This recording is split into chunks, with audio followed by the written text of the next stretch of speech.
Okay, so Louis and Nanre, please go to the Q&A section and start answering the questions. I can see them coming through and comments, and I will mute myself. So the two of you can just do what you need to do until you're done with all the questions. Okay, thank you, Lau. I will say there's a first question where the leaders tend to deal with the most productive or proactive team members, but personalities differ. How do we identify key resources at this time? So, Rosbella, this is what I'll say. Every personality has value that they bring to the table. Every personality. So, in a crisis, and I will ask you if you're familiar with the insight discovery personality types, you find out the fiery red personality type, which is the one that wants to do it now. They are useful in terms of once the task is clear or determining direction, they start to do things first. You need to understand and harness that. Now you also have the cool blue personality. These are the people who are thinkers. They believe in process. They establish processes for things. Because at this time, your hitherto processes that were working in an organization or a team, they may not work now. It is no longer ceteris paribus. So you need people who can quickly take the things you are doing or you are learning now and put them into process. I happen to work with a business partner who leads with Cool Blue. And I've seen that with my team. Ideas quickly shape into process because there are people who need the process to follow, especially since the process they were using before is no longer working. You have the sunshine yellow personality. You know, these are the people that make things fun. They can see positive or they're very optimistic. They find a joke in every situation. You need to encourage that, like Lau said, in meetings, encourage that, you know, let's not be so serious all the time, because for some people, maybe that team meeting is the only time they get some respite from the stress of the situation. So allow that. And then you have the earth green personality. These are people who really, they focus on people, they focus on feelings. The value of the earth green personality in your team right now is that they may see what you are not seeing. They may be the ones who see that team member who's really struggling, but is not speaking up. So you need to harness everybody. Everybody is useful at this time. And as a leader, you must know how to harness it. I'll ask Louis to take the next question. Okay. I see a question from somebody called Kate Krukel. Not sure where she's from. She's asking, can you share an example of strong leadership in your organization? I guess keeping it in this context, in a crisis, decisions need to be made quickly, and you need to bring everybody along with you very quickly. So if I was to give a specific example, I think in my presentation I shared the fact that one of the large cost items you needed to address was the element of negotiating pay cuts. It's a difficult conversation to have, and depending on how many people you have, it could take a long time. Yet the decision needs to be made in a matter of days and executed in the next payroll, which is likely to be in less than 2 or 3 weeks in the future. So a good leader, in order to preempt extension of that exercise, of that decision, or the implementation of that decision, would do what he's asking people to do and do it more, so that everybody sees that and says, okay, so he's taking that hit. So I give an example there. I'll give 2 examples. One is the leader of the organization says that I am going to take the biggest cut, in that case 50%. It therefore becomes moot for anybody lower than him to even argue, particularly for those people who are taking 5-10% kind of cuts. So that's an example of a leader preempting what would have been noise. And then similarly in a different organization, there was even the board, who were not obligated to do so, felt that, you know, we can't sit here as a board and expect the organization to execute this element of cost cutting. And in that case, they did not ask. But as a board, you saw the decision that was made by the leadership, and just out of demonstration of empathy, you volunteered that as a board, we are also going to take a cut to that extent. It makes things easier, and everybody starts to feel good about it. So that's a good leadership in a crisis. Somebody's asking, what do you think we can take home? Nora Koima says, what do you think we can take home as a lesson after the crisis? You know what, Nora? It's interesting times, right? There are so many lessons we will get from this crisis. I wrote an article, I think it's on our LinkedIn page, hcbonham.com, about lessons so far. And that's why I titled it Team Leadership Lessons, or Teaming Lessons, lessons from being a team, lessons so far. And there's so many lessons. That's why it's important that as a leader, we must reflect. You must look for the lesson. You have to, one of the lessons is what was described. You will discover talent in your team, because there are certain people that you don't know they have certain things right now. But this crisis will bring it out in them. You must learn lessons as a leader of, I've learned the power of inclusive leadership at this time. One of my colleagues was sharing how in their house, in a home, before the parents took the decisions, but now the kids are more involved in the decision making because it's impacting everybody. Just like we said, leaders demonstrate. I sit on a board where in supporting the CEO through this period, the CEO has created, this is what's going to happen. This is what everybody is going to bring. If this happens, these will be the decisions we'll take. In another week, if this happens, so it linked it to sales, linked it to a number of indices in the business, and shared that with everybody and asked them to contribute. That this is my take. If this happens, this is what we'll do. This number of people will have to go off in this category. This is the percentage we'll cut in salaries. And I think even in the home, you can do that. Look, you can agree. If this crisis persists, if you are consuming imported cereal, you may not have imported cereal to consume. So it's time to start looking for local cereal. It's time to begin to decide what will we change. So that inclusive leadership is one of the lessons. Over to you, Louis. Thank you, Landry. I'll take the one from Felix regarding how you deal with team members who just don't rise to the occasion during a crisis. I think I said in my presentation that a crisis does a couple of things. One of them is it amplifies your weaknesses and your strengths, besides accelerating you to your destination. So let's just go back to amplification. It is in the moments of crisis that you will know a person's character, people in a team. Whereas you may not do anything at that particular stage, when we get past that crisis, you will know who you want in your team. And I'm sure that Landry touched on this. I may have missed it as I was going out and back and forth.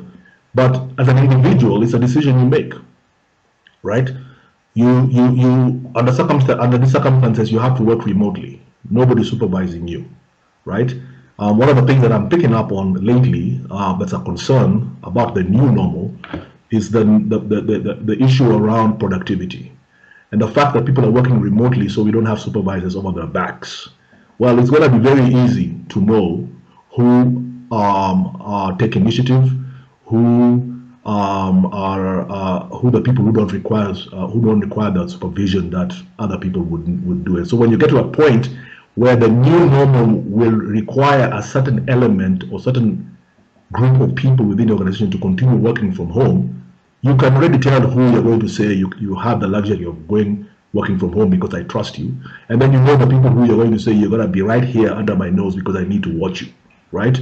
So one, it's an opportunity to define yourself as an individual and distinguish yourself in the eyes of your bosses or your managers, such that when we get to the new realities or the new norms, you will be the person who will be told, oh, you can work at home, you can have the work-life balance benefits that come with that, and you have a critical thing to do. I need you here. I don't trust you away, because when I let you go out there, you missed your deadlines, you didn't deliver things on time, and you basically let down the team.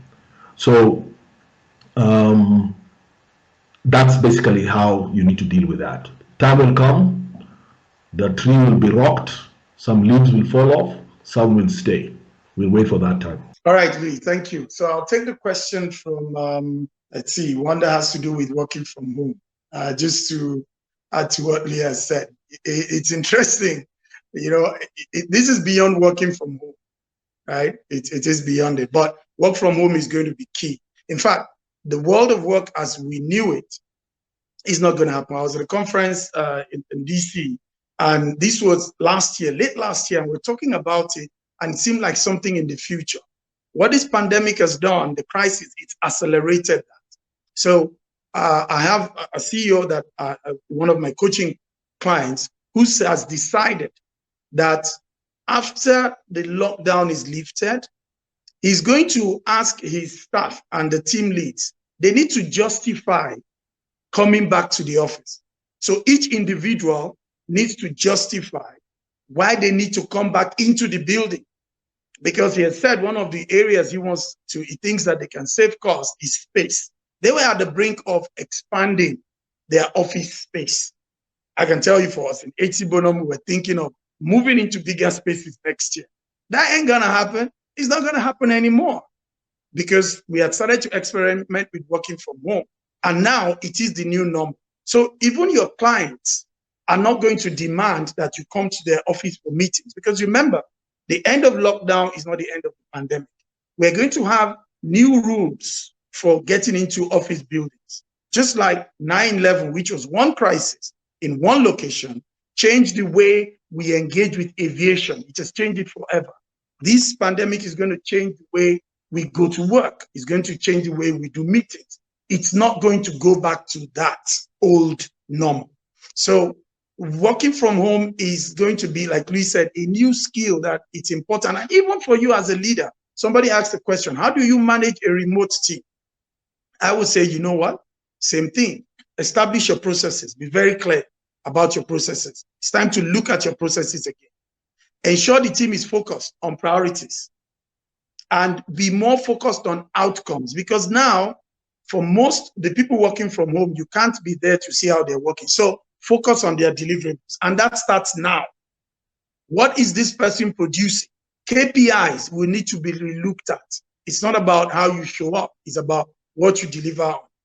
The climate in the team, the ability of the team to collaborate. You as a leader need to look for new and effective ways to collaborate.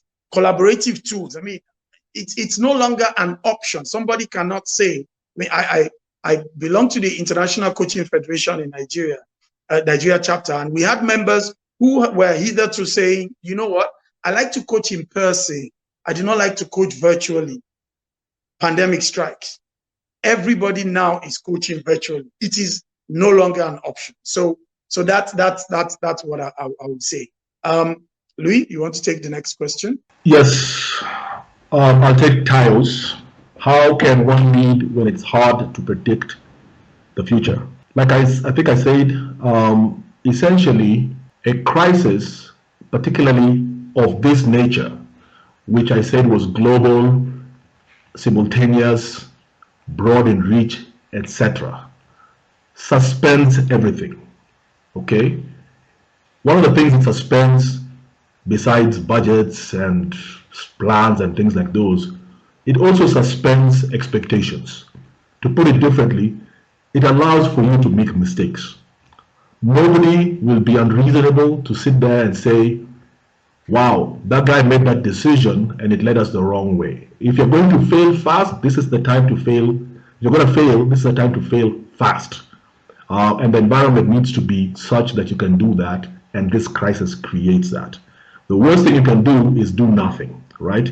So if you're going to lead, essentially arm yourself with a lot of knowledge. As I suggested, find source of reliable information. So in my case, for example, I like to look at some Dr. Seholt, I might be saying the name badly, is a guy on YouTube that has a daily report around this corona thing. Besides giving the obvious numbers, here's how the situation is in this country or that country or this state and this state, which is interesting because it tells you the trends, and one of the things you pick up is how similar things are, which is a good way for you to start being able to predict the future. You start seeing trends. You start understanding the concept of rising, keeping things flat, or people turning the curve. You understand those concepts? He also goes into explaining in basic terms what the core issue is, the disease, how you get it, and so forth, so that you can make decisions about the future. So I can already predict, for example, from where I sit, regardless of the organization I sit on, you can forget this year's budgets. So if your budgets for the year are what drives you, or what pushes you to make some decisions, forget about them, and start thinking about what the next year's budget should look like. And it should be obvious, depending on, at the leadership level, you should have a good sense of the indicators. So one of the things you do want to sit back and you say is that I expect there to be, this to continue for 3 months. And if it's 3 months, then this is what we should do. I think it might be 6 months, because you change your mind after 2 months. That's okay too. I think we should do this, all right?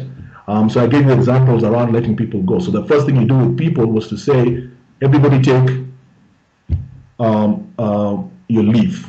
Everybody goes home on paid leave. We can afford that right now, and you can make that decision right now. But you get to a point where you run out of cash.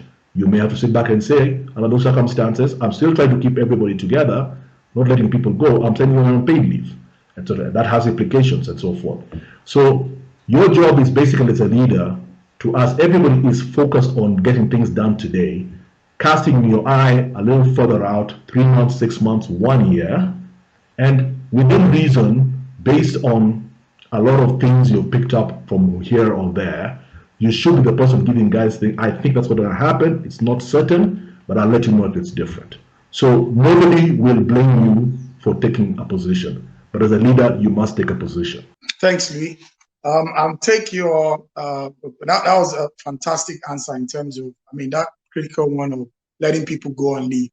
So Samantha Keru, you've asked, what about sabotage? It's very difficult to know who's genuinely on your team, as you're unable to read mood, behavior, body language, as this is happening privately. So as a coach, the question I'll ask you is this. Before you had to work virtually, how were you dealing with this? Because there are certain challenges that you had in your team that are not going to go away because you are now working remotely. Some of them will be accentuated. Some of them will disappear. There are certain challenges in teaming that happen because people are seeing each other. Now, they are not seeing each other in the office every day. Nobody's taking the other person's food in the fridge or all of those things, or my space is bigger than yours. There are all of those things as well that go away. But there are certain things that will be accentuated. Now, as a team leader, if you think that it is because you are seeing people every day that you will then be able to handle whether they are sabotaging you or not, my dear, that's not it. That's the fact that you are seeing them do it. So I will say, as a team leader, if you suspect sabotage, it's important to engage it. Engage, have a conversation, sit the person down in a one-on-one, and have, because your intuition as a leader is important, and get people and your team focused on delivering the results. I call it nya nya nya. You don't have time for nya nya nya. All those distractions, you don't have time for it. You need to get everybody focused right now. And you know what? If somebody refuses to focus, like Chris said, those are the people to let go. Because all of what you're going to find is all those people that felt nobody could do without them. Because of the let-up, good skills are going to be available, because companies are going to have to let good people go, people who are skilled. So it's also, like some people are saying, time to pick up skilled people. Look, you need skill, you need attitude. If the attitude is bad, no matter how good the skills are, you're going to spend your time dealing with ya. So don't bother. Better look for someone who has the right attitude and get on the team. One thing another person said is about mental wellness. And I would like to take this quickly, Louis, before I pass to you. So like I said, as a member of International Coaching Federation and working with executives as a coach, we found this to be on the rise. Mental wellness, domestic violence. And violence does not mean that there's physical action. There's verbal, and you see that a lot because of the stress and the tension of people having to work from home. Again, it's about how they are dealing with the energy. Some people are detonating the energy by striking with words or with action or with hands. So If this is an issue, how do you support as a leader? Again, talk to your people, make jokes, and talk about it. Talk about it. And if you feel you can't handle it, trust me, it's time to get help. It's time to get help. Recommend help. And even, remember, start from you. I will always recommend get a coach, because coaches will help you see these things differently. And then you may need to get a therapist if it's beyond, if there are different ways to address and look at this. And somebody also said, oh, if you have a CEO who is still insisting you come to the office even though you are delivering, remember, you are delivering on your perspective is that you are delivering. Are you delivering from the perspective of your CEO? That's the first thing. Second thing, I would say you can also have that conversation with your CEO to say, boss, really, this, and if not, maybe your CEO needs to get a coach as well. Because this whole crisis, we need to reframe a lot of things. Some personalities tend to defer to what is familiar, what they know, because it's comfortable. But this is when we all need to open ourselves up for it's different. There's no going back to the old normal. Forget it. It's a new normal. Thank you, Landry. There's a question I see from George Dambe here. I'm not sure what the context of that question was, but it touches on a strategic plan. And I don't want to miss the opportunity to touch on that, because I think it's a very important element of what's going on within the context of a crisis right now.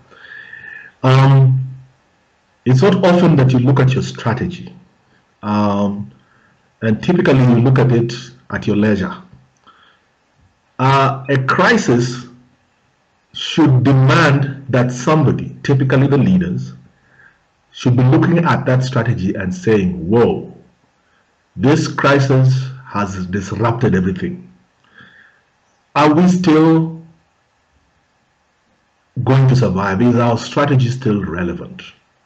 And that's something that needs to happen, okay?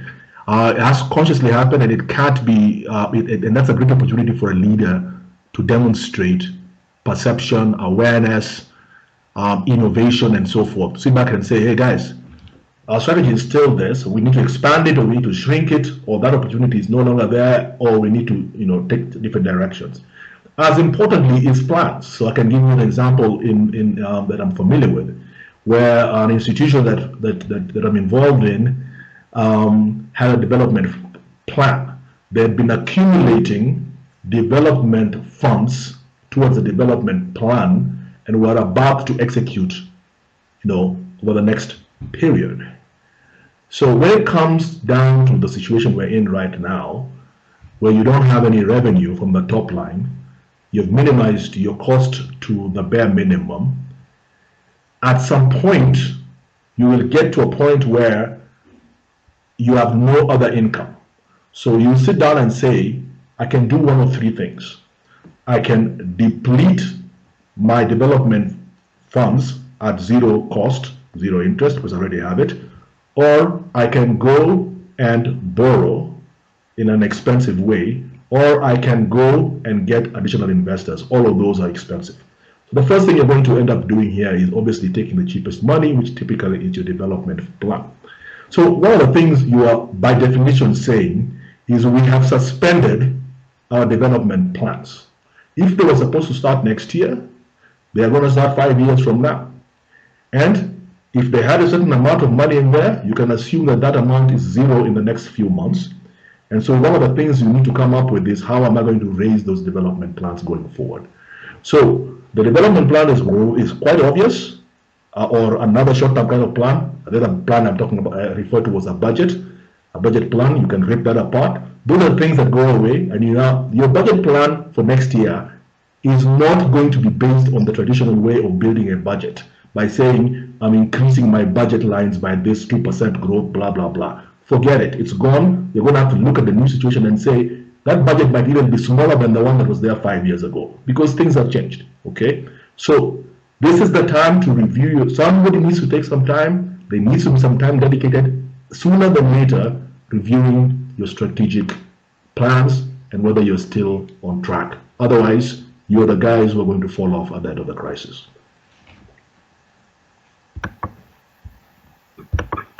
Let me just interrupt you, Landry, before you jump in. So we have another, I think 2 to 3 minutes to go.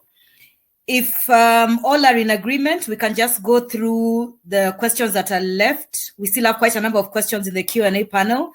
If all the attendees are comfortable with that, we can finish those questions maybe in the next 10 minutes and then we close off. So just raise your hands if you're okay with it, or we just take another 1-2 questions and close off the session. Thank you. And thanks for your engagement. Yes, so I'll just go quickly through the questions. Some of the interesting ones. Kirumba Mora says, what and how are the leadership impacts of perspectives in the different parts of Africa? And that's interesting. You know, Africa right now, we are learning. I think political leadership is learning. There are two perspectives, in my opinion. There are people who are saying, let's copy what's worked anywhere in the world. You know, it's worked in China, it's worked in America, let's copy it. Some of the things we are copying. So more of copy and paste. And there is this school of thought that's saying, guys, we need to be careful, right?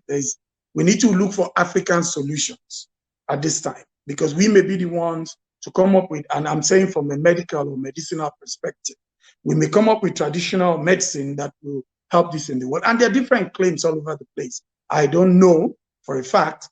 My position or my perspective is this is the time we must copy and paste special. If you know Microsoft Excel, you know, you can copy and paste, or you can copy and paste special. My take is, let's copy what's working, but let's look for our own. And anything we're copying, let us not just apply it the way it is, because some of those places, the things that are being applied, there are other underlying things that enable the application of that. So I think Africa, and when I say leaders, I'm not saying political leaders, business, startups, individuals, community leaders in the healthcare, it's time for all of us to take advantage of this crisis and put things on the table. So that's what I would say for that. Okay, I think Dennis's question relating to who guides the ultimate leader in the midst of crisis. Well, number one, if you're the formal leader, you're the formal leader. So you need to recognize that and not look left or right for anybody else, right? At least from an accountability point of view, it's your job to lead. So you get down to it, right? But what guides that person is typically going to be, in my view, experience that the person would have accrued over his career or the other parts of his life. The other important thing is conviction, because once you must believe what it is or the direction you're taking everybody in, and you must behave like you believe that is the right direction. And then obviously you have to focus, because there's going to be a lot of people who doubt you. There's going to be a lot of noise. There's going to be a lot of detractors. You must be strictly focused. But you could also have to be humbled. You have to be humbled in the sense that you may be wrong. And one of the things you had better have built as a leader is a network of peers and other people who you should, at this particular time, be reaching out to, much as they would be reaching out to you, to consult with you, or for you to consult with, where you say to them, this is the idea, this is what I think. They don't have to be in your industry. It could be a people issue, for example. This morning, for example, I know yesterday I got a message that basically said, the PSS or the CS has said you can open restaurants. And so the initial reaction was, oh, wow, let's open our restaurants. And then overnight, it became what? People are going to come into restaurants to come and eat with masks in their mouths or in their faces or what, and so forth and so forth. And it became like, it wasn't as easy as it was. So I quickly picked up the phone and I called somebody who was in that industry, and it was crystal clear to them that that's a no-no. Never mind that they have made it possible. It makes no financial sense. The cost of testing every single employee is so high, and there's no guarantee that you're going to have people coming to eat as they move their masks aside, that it's a decision you just say no to, right? So I would have made a silly mistake because I don't know anything about the industry, but by consulting, I got the right answer. Nonetheless, people were looking for me to give the direction. So that's the kind of dynamic that you need to operate in as a leader. Thank you, Lee. The good thing about having that network is, you need to also, within your network, talk to people with expertise in different industries. Also consider their personalities, which is why you must have a network. I mean, look at this conversation that we're having. Look at the network that has brought this webinar to place.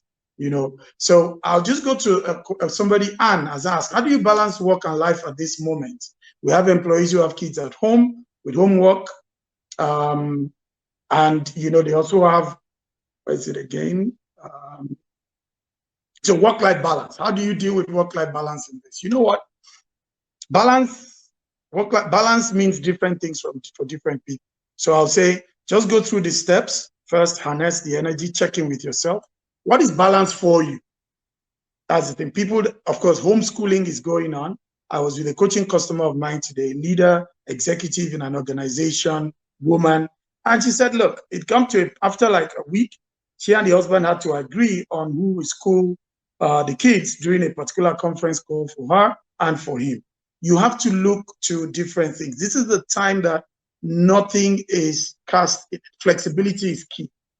You also have to consider, maybe it's time to talk to the school. Maybe it's time to talk to your colleagues. I know of a situation where 7 out of 10 people who were joining a particular conference call at a particular time, all of them had kids in school. Until one person spoke up that they realized they could move the meeting by 30 minutes and it will make a huge difference to their balance. So this is the time where, look, nobody no pass, like we say in Pidgin. Nobody is, you just have to ask, you have to explore, and you need to find, and you need to challenge your balance. I mean, you were thinking you didn't have time for exercise. You have plenty of time for exercise right now. If that was what was missing in your balance, you've got it. What are the other things? So review what balance means in light of the situation. To Kevin's question around Silicon Valley and their agility or the apparent their ability to have responded to the crisis very quickly, and what other people can pick up from that by way of early warning mechanisms and things. So it's not an easy question. I think the reality is that in the context of digital transformation, everybody at this stage, thanks to a lot of people in this call, everybody at this stage at least knows what that sounds like, right? Or what that is, or what people mean. As I said in my presentation, there's a little bit of luxury of time and circumstance that basically allowed people to say, yeah, we'll get that, the other priorities, and so on and so forth. So this was like a drill. Okay, it's like this corona thing set a drill out and said, okay, everybody stop, start. Okay, and certain people found themselves able to start. Certain people were like, okay, I can't get people to come here because government rules have said, or regulations, or we're prohibited from moving. Suddenly can't work after 7 unless I'm, all those things, right? So it's a reset, and for those who took or were able to execute on whatever digital transformation strategy they had in place, find themselves in a better or worse situation relative to other people. If I can answer the question specifically in terms of best case, it's going to be clear. At the end of this exercise, there will be plenty of case studies, plenty in every industry. That's the beauty about this scenario. It wouldn't be, it happened in the airline industry, or it happened in tourism. There'll be plenty of case studies everywhere, okay? And for those of us who are inclined towards technology and its enabling of those things, we now have to be very good at crystallizing cause and effect and articulating, particularly in numbers, budgets, and so forth, where you go back up and say, you know what, guys, if we had done this, we would have saved this. If we continue to do this, we'll be losing this. We therefore need to do this so that we recover the return, we get the return on investment in Y months. We have to be very good at talking beyond technology. We need to understand how to talk business. We need to understand how to talk in financial numbers. So don't worry, there'll be plenty case studies. You will pick one. Every one of you will have a case study in your industry in every part of the world where you'll be able to demonstrate that this organization survived because they did this. So do what you need to do. I think we're running out of time, so I'll just take one. Elizabeth in Njoroge, he said, how do we reboot after this crisis and position ourselves strategically? I think the key one is what Louis has said. There will be so much to learn in this process, in this period. So much. I don't even think that if you're on this call, there's a need to tell you that you need to start learning. The fact that you're on this call is something. But there are a few things. One, first, you need to be around to position yourself strategically. So I'll say keep safe. Keep safe. Get to understand how you keep yourself safe, stay alive, stay safe, do all the things that need to be done to make sure you're here. I think that's the primary thing. Survive first. Second thing is open your mind, open your inner eye, and just really, really reflect on who you are.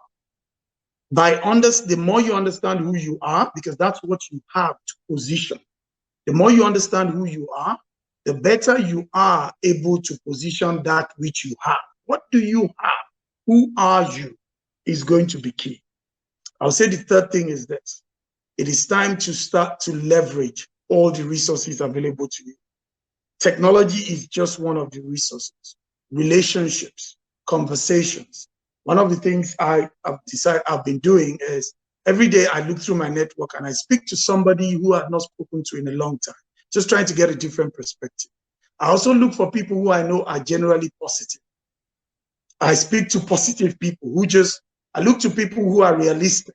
They could bother on pessimism, but they're more realistic. So reach and leverage your network. Meanwhile, that network could be right there in your family. So those three things, I would say, because you need data. There is nobody that knows right now. We are all guessing. We're all trying to figure it out within different frameworks. So just be ready. The positioning yourself strategically is being ready. Continue to develop yourself, manage yourself, stay alive, manage your finances, because this thing is a marathon.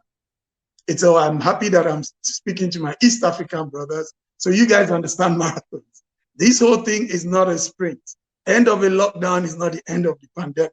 So get ready, prepare for a marathon.